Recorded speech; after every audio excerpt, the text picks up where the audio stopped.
আজকে বানাবো দারুণ স্বাদের চিংড়ি বিরিয়ানি। প্রথমে জল গরম করে তার মধ্যে এলাচ, লবঙ্গ, দারচিনি, স্টার অ্যানিস, জয়িত্রী দিয়ে চালটা দিয়ে সামান্য নুন আর তেল দিয়ে ভাত বানিয়ে নেব। ভাত হয়ে গেলে জল ঝরিয়ে রেখে দেবো।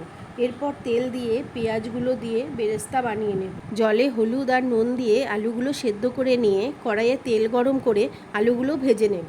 ওই তেলে নুন হলুদ মাখানো চিংড়ি মাছগুলোও ভেজে নেব। এরপর তেলে রসুন, আদা, কাঁচা লঙ্কা পেস্টটা দিয়ে ধনে গুঁড়ো, জিরের গুঁড়ো, কাশ্মীরি লঙ্কার গুঁড়ো, হলুদ দিয়ে কষিয়ে নেব। এরপর দই, বিরিয়ানির মশলা একসাথে মিশিয়ে দিয়ে দেবো। ভালো করে কষাতে থাকবো। আলু আর চিংড়ি মাছগুলোও দিয়ে দেবো। ভালো করে নেড়ে নিয়ে এরপর একটা সসপ্যান নিয়ে তাতে ঘি মাখিয়ে নিয়ে তাতে ভাত দিয়ে বিরিয়ানির মশলা, বেরেস্তা, আলু, চিংড়ি মাছ, দুধ, কেশর, গোলাপ জল, কেওড়া জল, মিঠা আতর দিয়ে ঢেকে আধ ঘন্টা স্টিমে বসে একদম রেডি চিংড়ি বিরিয়ানি।